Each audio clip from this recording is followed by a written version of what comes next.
Okay sir, ಈಗ ಸುತ್ತಮುತ್ತ ಮಾಮೂಲಿ ಕೆಮಿಕಲ್ ಕೃಷಿ ಮಾಡ್ತಾರೆ, ಅದು ಓಕೆ, ಅವ್ರು ಮಾಡ್ಕೊಂಡ್ಲಿ ಅವ್ರ ಮಾಮೂಲು ಅದನ್ನೇ ಸಾಂಪ್ರದಾಯಿಕ ಪದ್ಧತಿ ಅನ್ಕೊಂಡಿದ್ದಾರೆ. ಅಂದ್ರೆ ಉದಾಹರಣೆಗೆ DAP ಹಾಕೋದಾಗಿರ್ಲಿ, ಕಲ್ಟಿವೇಶನ್ ಮಾಡ್ಕೊಂಬೋದಾಗಿರ್ಲಿ, ಮಳೆ ಆಶ್ರಿತದಲ್ಲೂ ಮಾಡ್ತಾರೆ, ನೀರಾವರಿಯಲ್ಲೂ ಮಾಡ್ತಾರೆ.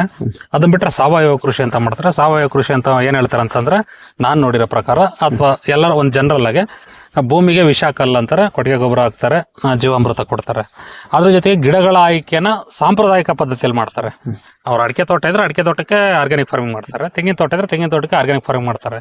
ನೀವು ಹೊಸ್ದಾಗಿ ಈ ಥರ ಜಮೀನು ಕಟ್ಬಿಟ್ಟು ಹಿಂಗೆ ಎಂಟಡಿಗೆ ಒಂದು ಹಾಕಿದ್ರೆ, ಉದಾಹರಣೆಗೆ ನಾನೇ ಕೇಳ್ತೀನಿ ಕ್ವಶನ್ನು, ನಿಂಬೆ ಗಿಡ ದೊಡ್ಡದಾದರೆ ಅದಕ್ಕೆ ಜಾಗ ಸ್ಪೇಸ್ ಎಲ್ಲಿ ಸಿಗುತ್ತೆ, ಓಡಾಡೋಕ್ಕಾಗಿರ್ಬೋದು, ಬೇರೆ ಮೇಂಟೆನೆನ್ಸ್ಗಾಗಲಿ. ಅದಾದಮೇಲೆ ನೀವು ಬೇಲ್ದಣ್ಣು ಹಾಕೊಂಡಿದ್ರ, ಅದು ಎತ್ತರವಾಗಿ ಬೆಳೆಯುತ್ತೆ, ಬಟ್ ನೀವು ಗ್ರಾಫ್ಟೆಡ್ ಅಂತ ಹೇಳಿರಿ, ಅದು ಎಷ್ಟು ಎತ್ತರ ಬೆಳೆಯುತ್ತೆ ಏನೋ ಗೊತ್ತಿಲ್ಲ, ಅದು ಮುಂದೆ ಫ್ಯೂಚರಲ್ಲಿದೆ.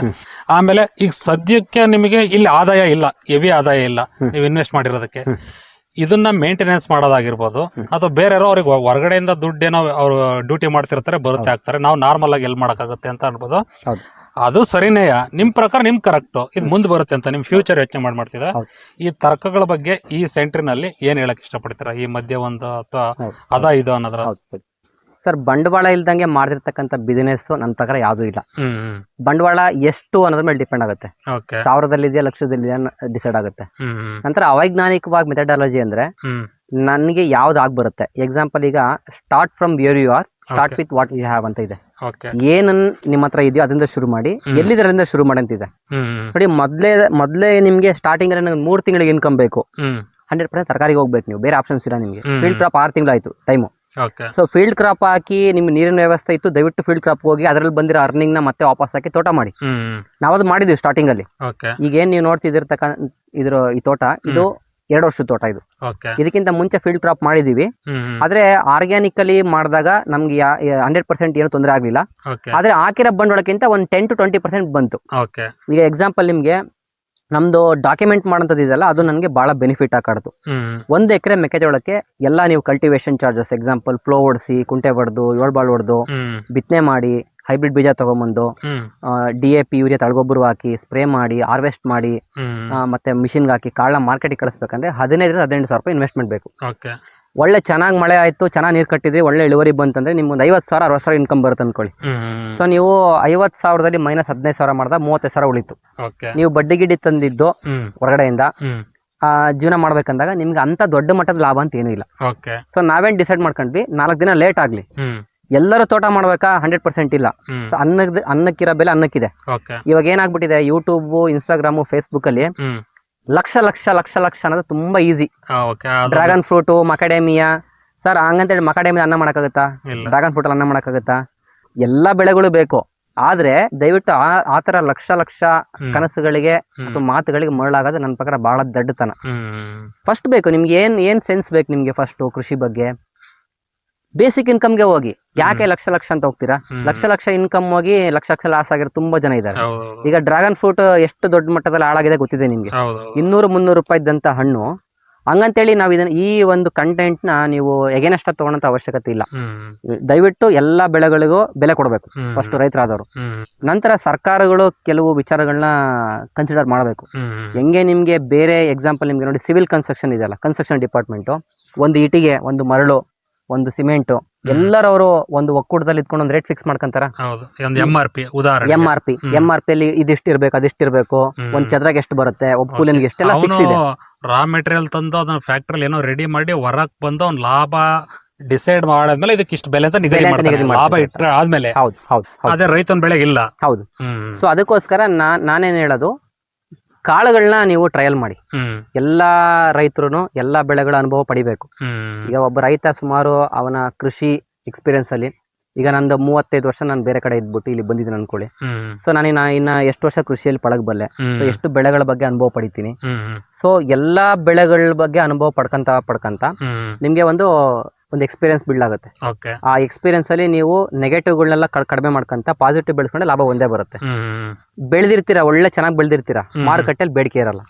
ಸೊ ಬೇಡಿಕೆ ಇಲ್ದಾಗ ನೀವು ಯಾವ ರೀತಿ ಅದನ್ನ ಸಂಸ್ಕರಣೆ ಮಾಡಬಹುದು. ಈಗ ನೋಡಿ, ಈಗ ನಿಮ್ ಕಡೆ ತುಂಬಾ ಕಡೆ ಡ್ರೈಯರ್ ಹೌಸ್ ಗಳೆಲ್ಲ ಬಂದಿದೆ. ಎಲ್ಲಾ ವೆಜಿಟೇಬಲ್ ಡ್ರೈ ಮಾಡಿ ಇಟ್ಕೊಂತಾರೆ, ಮಾಯಿಶ್ಚರ್ ತೆಗೆದ್ಬಿಟ್ಟು ಡಿಹ್ಯೂಮಿಡಿಫೈ ಮಾಡಿ ಇಟ್ಕೊಂತಾರೆ. ಹ್ಯೂಮಿಡಿಫಿಕೇಶನ್ ಕಡಿಮೆ ಆಗಿ ಅಥವಾ ಡಿಹೈಡ್ರೇಟ್ ಆದಾಗ ಅದೇನಾಗುತ್ತೆ, ಕೊಳಿ ಎಲ್ಲ ಕರಗಲ್ಲ ಅಥವಾ ಮುಗ್ಬೀಳಲ್ಲ. ಸೊ ಅದನ್ನ ನೀವು ಬೇಡಿಕೆ ಬಂದಾಗ್ಲಾದ್ರೂ ಮಾಡ್ಬೋದು, ಹ್ಮ್ ನೆಸೆಸಿಟಿ ಇದ್ದಾಗ ಯೂಸ್ ಮಾಡ್ಬೋದು. ಓಕೆ ಆ ತರ ಆಪ್ಷನ್ಗಳು ಇರೋದಕ್ಕೆ ಹೋಗಿ ಹಸಿಮೆಣಸಿಗೆ ಹಾಕೊಳ್ಳಿ, ರೇಟ್ ಎಲ್ಲ ಒಣಮೆಣಸಿಗೆ ಮಾಡ್ಕೋಬಹುದು. ಹೌದು ಅದ್ರಲ್ಲಿ ಮತ್ತೆ ನಿಮ್ಗೆ GMO ಸೀಡ್ಗಳನ್ನ, ಹೈಬ್ರಿಡ್ ಸೀಡ್ಗಳನ್ನ ಬಳಕೆ ಮಾಡಬೇಡಿ. ಯಾವ ನಿಮ್ಗೆ ಹಸಿಮೆಣಸಿನಕಾಯಿ, ಕೆಂಪು ಮೆಣಸಿನಕಾಯಿ, ಒಣಮೆಣಸಿನಕಾಯಿಗೆ ಸೂಕ್ತವಾದಂತ ಬೆಳೆ ಆಯ್ಕೆ ಮಾಡ್ಕೋಬೇಕು. ಟ್ರಯಲ್ ಮಾಡ್ಬೇಕಾದ್ರೆ ಯಾವ್ದು ಇದು ಬಿಟ್ರೆ ನೆಕ್ಸ್ಟ್ ಇದನ್ನ ಏನಕ್ಕೆ ಬರುತ್ತೆ. ಕರ್ಬೇವು ಹಾಕೊಂತೀರಾ, ಒಣಸಿಟ್ಕೋಬೋದಾ? ನಿಂಬೆ ಹಾಕೊಂತೀರಾ, ಉಪ್ಪಿನಕಾಯಿ ಮಾಡಿ ಇಟ್ಕೋಬೋದಾ? ಈ ತರ ಟ್ರಯಲ್ ಮಾಡ್ತೀರಾ? ನಿಮ್ಗೆ ಅರ್ಧ ಬೆಳೆ ಕೈ ಕೊಟ್ರೆ ಅರ್ಧ ಬೆಳೆ ಉಳ್ಕೊಳಕ್ಕೆ ಆಪ್ಷನ್ ಇರ್ಬೇಕು. ಅದಕ್ಕೆ ನನ್ಗೆ ಹೋಗಿದ್ದು ಸಮಗ್ರ ಕೃಷಿ. ಸಮಗ್ರ ಕೃಷಿ ಆಯ್ಕೆ ಮೇನ್ ಉದ್ದೇಶ, ನಮ್ಮನೆ ನಾವು ಫುಲ್ ತಿಂತೀವ, ನಮ್ಗೆ ತಿಂಗಳ 10,000 ರೂಪಾಯಿ ಇನ್ವೆಸ್ಟ್ಮೆಂಟ್ ಇದೆಯಾ, ತರಕಾರಿಗಳು 10,000 ರೂಪಾಯಿ ಉಳಿತಾ, ಆ 10,000 ರೂಪಾಯಿದಲ್ಲಿ ನಮ್ಗೆ ಆರೋಗ್ಯ ಎಷ್ಟು ಸಿಕ್ತು. ಆಮೇಲೆ ರೇಟ್ಗಳನ್ನ ಸಮೇತ ನಾವೇನ್ ಬೇರೆ ರೀತಿ ಆರ್ಗ್ಯಾನಿಕ್ ಅಂದ ತಕ್ಷಣ ಜಾಸ್ತಿ ಡಬಲ್ ರೇಟಿಂಗ್ ಮಾಡೋಂಥ ಉದ್ದೇಶ ಏನೂ ಇಲ್ಲ. ವರ್ಷಕ್ಕೊಂದು ರೇಟ್ ಅಂತಿದೆ. ಸೊ ನಾವೇ ನಮ್ ಗುಂಪಲ್ಲಿ ಡಿಸ್ಕಷನ್ ಮಾಡಿದಾಗ ಏನಾಯ್ತು, ಪ್ಲಾನ್ 10, ಪ್ಲಾನ್ 30, ಪ್ಲಾನ್ 60. ಸೊ ತರಕಾರಿಗಳಿಗೆ ಇಷ್ಟು ರೇಟ್ ಫಿಕ್ಸ್ ಮಾಡಿದೀವಿ. ಹೆಂಗೆ ಅಂತಂದ್ರೆ ಒಂದು ಉದಾಹರಣೆ ಹೇಳ್ತೀನಿ ನಿಮ್ಗೆ. ಪ್ಲಾನ್ 10 ಅಲ್ಲಿ ಸೊಪ್ಪು ಕೊಟ್ಬಿಡ್ಬೋದು, ಒಳ್ಳೆ ಲಾಭದಾಯಕನೇ ರೈತನಿಗೆ. 10 ರೂಪಾಯಿ ಒಂದು ಸೊಪ್ಪು ಹೋದ್ರೆ ಒಳ್ಳೆ ಲಾಭ ರೈತನಿಗೆ. ಪ್ಲಾನ್ 30 ಅಲ್ಲಿ ನಿಮ್ಗೆ 3 ತರಕಾರಿ ಬರುತ್ತೆ. 1 kg ಟೊಮೊಟೊ ಬೆಳಿಲಿಕ್ಕೆ 10 ರೂಪಾಯಿ ಖರ್ಚಿದೆ ಅನ್ಕೊಳ್ಳಿ. Nursery plant, costly plant, premium plant, mulching sheet, drip line, ಎಲ್ಲ ಜೀವಾಮೃತಗಳು ಹಾಕಿ, ಕೂಲರ್ ಹಾಕಿ, ಕಡ್ಡಿ ಕಟ್ಟಿ, ಚಪ್ರ ಕಟ್ಟಿ, ನಿಮ್ ದಾರ ಎಲ್ಲ ಸಪೋರ್ಟ್ ಕೊಟ್ಟು ಎಲ್ಲ ಮಾಡಿದ 10 ರೂಪಾಯಿ ಕೆಜಿ ಖರ್ಚು ಬಂದ್ರೆ 25 ರೂಪಾಯಿ ಕೆಜಿ. ಸೊ ಇದನ್ನ ನೀವು ಕೊಳ್ಳುವವನು ಗ್ರಾಹಕನ ಮನಸ್ಥಿತಿ ಬದಲಾವಣೆ ಮಾಡೋದು ತುಂಬಾ ಇಂಪಾರ್ಟೆಂಟ್ ಕೆಲಸ. ಬರೀ ಬೆಳೆಯೋದು, ಜೀವಾಮೃತ ಆಗದೆ ಅದೊಂದರದೇ ಡಿಸ್ಕಷನ್ ಅಲ್ವೇ ಅಲ್ಲ. ಯಾಕೆ ನಿನ್ನ ಹತ್ರ ಕೊಳ್ಬೇಕು ಅವನು? ಟೊಮೊಟೊ ಹೇಳಲ್ಲ, ನಾನು ಆರ್ಗ್ಯಾನಿಕ್, ನಾನು ಕೆಮಿಕಲ್, ಟೊಮೊಟೊ ಮಾತಾಡೋದಿಲ್ಲ, ನಾನು ಮಾತಾಡಬೇಕು, ರೈತ ಬೆಳೆದವನು. ಆಮೇಲೆ ಪ್ರಾಂಪ್ಟ್ ಆಗಿರ್ಬೇಕು. ಸುಮ್ಮನೆ ಕೆಮಿಕಲ್ ಅಂದ್ಬಿಟ್ಟು ಆರ್ಗ್ಯಾನಿಕ್ ಅಂದ್ಬಿಟ್ಟು ಕೆಮಿಕಲ್ ಕೊಡೋದು ಇಲ್ಲ ಮಿಕ್ಸ್ ಮಾಡೋದು ಬಿಟ್ಟು ಅದು ಆ ತಪ್ಪುಗಳು ಮಾಡಕ್ ಹೋಗ್ಬಾರ್ದು. ನನ್ನ ಪ್ರಕಾರ ಅದನ್ನ ಪ್ರಾಂಪ್ಟ್ ಆಗಿದ್ರೆ ಎಲ್ಲರೂ ಬರ್ತಾರೆ. ನಂತರ ನಾವೇನ್ ಮಾಡ್ಕೊಂಡಿದೀವಿ, ಈಗ ನಮ್ಮ ಮೊದಲು CC ಕ್ಯಾಮ್ರಾ ಬರ್ತಿದೀವಿ ಇವಾಗ. ಸೊ ನಮ್ಮ CC ಕ್ಯಾಮ್ರಾ IP ಅಡ್ರೆಸ್ ನಮ್ಮ ಕ್ಲೈಂಟ್ಗೆ ಹೋಗ್ಬೇಕು. ನಮ್ಮ ಕ್ಲೈಂಟ್ ನೋಡ್ಬೇಕು ಹೊಲದಲ್ಲಿ ಏನ್ ಬೆಳಿತಾನೆ. ನಮ್ಮ ಎಲ್ಲಾ ಲಿಂಕ್ಗಳು ಸಮೇತ Instagram ಅಲ್ಲಿ ಅಪ್ಡೇಟ್ ಆಗ್ಬೇಕು, Facebook ಅಲ್ಲಿ ಅಪ್ಡೇಟ್ ಆಗ್ಬೇಕು. ಡಿಜಿಟಲ್ ಪ್ಲಾಟ್ಫಾರ್ಮ್ ಅಲ್ಲಿ ನಾವು ಇರಲೇಬೇಕು, ಎಕ್ಸ್ಪ್ಲೋಸರ್ ಬೇಕೇ ಬೇಕು.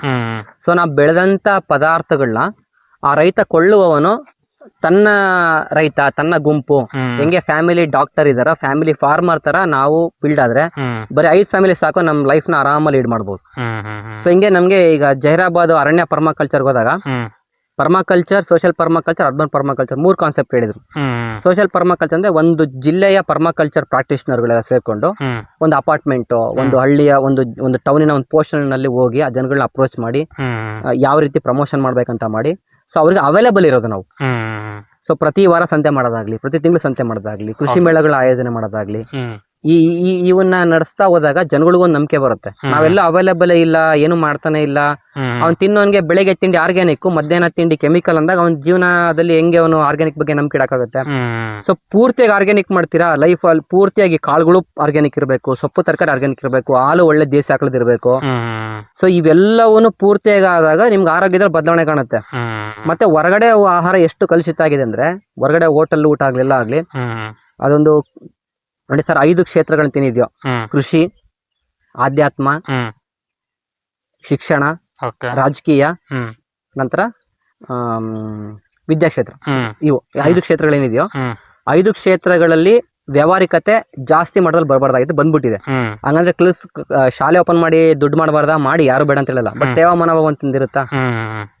ಈಗ ರೈತ ಬೆಳೆದಿದ್ದನ್ನ ಚೌಕಸಿ ಮಾಡ್ದಂಗೆ ತಗೊಳ್ಳಿ ಸಮಾಜ ಫಸ್ಟ್. ಇವನು ಹೌದಪ್ಪ ನನ್ ಒಳ್ಳೆ ಆರೋಗ್ಯ ಕೊಟ್ಟ, ಒಳ್ಳೆ ತರಕಾರಿ ಕೊಟ್ಟ, ಒಳ್ಳೆ ರೀಸನಬಲ್ ಪ್ರೈಸ್ ಕೊಟ್ಟ ಅಂತ ಇವನ್ ಬೆಳೆಸ್ಬೇಕು ರೆಗ್ಯುಲರ್ ಆಗಿ. ಇವನೇ 2 ರೂಪಾಯಿ ಟೊಮೊಟೊ ಸಾಯ್ತಿರ್ತಾನೆ, ಅವನು 1 ರೂಪಾಯಿ ಕೆಜಿ ಕೇಳಂತದ್ದು ಅದು ತಪ್ಪಾಗ್ಬಿಡುತ್ತೆ. ಸೊ ಬೇಸಿಕ್ ಕಾಸ್ಟ್ ನ ಸರ್ಕಾರಗಳು ಫಿಕ್ಸ್ ಮಾಡ್ಲಿಲ್ಲ ಅಥವಾ ಸಮಾಜ ಫಿಕ್ಸ್ ಮಾಡ್ಲಿಲ್ಲ ಅಂದ್ರೂ ಗ್ರಾಹಕ ಫಿಕ್ಸ್ ಮಾಡ್ಕೊಂಡ್ಲಿ, ತಗೊಳ ಪರವಾಗಿಲ್ಲ 2 ರೂಪಾಯಿ ಟೊಮೊಟೊ ನಾನೇನ್ ಮಾಡ್ಲಿ. ಗ್ರಾಹಕನಿಗೆ ಯಾವ್ದು ಹೊರೆ ಆಗಲ್ಲ ಸರ್. ಹಂಗಂತೇಳಿ 200 ರೂಪಾಯಿ ಟೊಮೊಟೊ ಮಾರ್ತಿಲ್ಲ, ಅದು ನನ್ನ ಪ್ರಕಾರ ತಪ್ಪು. ಜನಗಣತಿ ಮಾಡ್ದಂಗೆ ತರಕಾರಿ ಗಣತಿ ಮಾಡಕ್ಕಾಗುತ್ತಾ, ಆಗಲ್ವಾ, ಅದ್ 2ನೇ ವಿಚಾರ. ಕಾಳುಗಳು ಸ್ಟಾಕೇಜ್ ಇಟ್ಕೊಂಡಿರಾ, ಡ್ರೈಯರ್ ಹೌಸ್ಗಳು ಇದೆಯಾ ನೋಡಿ. ನನ್ಗೆ ಗೊತ್ತಿದ್ದಿಲ್ಲ ಈ ಒಣ ದ್ರಾಕ್ಷಿ, ಖರ್ಜೂರ ಅವೆರಡೂ ಮಾಡಿದ್ದಲ್ಲ, ಅವು ಪ್ಲಾನ್ ಆಗಿದ್ದಂತವೆಲ್ಲ ನಾವು. ಯಾಕಂದ್ರೆ ದ್ರಾಕ್ಷಿ ಲೈಫ್ ಸ್ಪ್ಯಾನ್ ಕಡಿಮೆ, ಒಂದೂವರೆ ತಿಂಗಳು ಇರುತ್ತೆ ಕಿತ್ ಮೇಲೆ. ಒಣ ದ್ರಾಕ್ಷಿ ನಿಮ್ಗೆ ವರ್ಷಗಟ್ಟೆ ಇಟ್ಕೋಬಹುದಲ್ವಾ.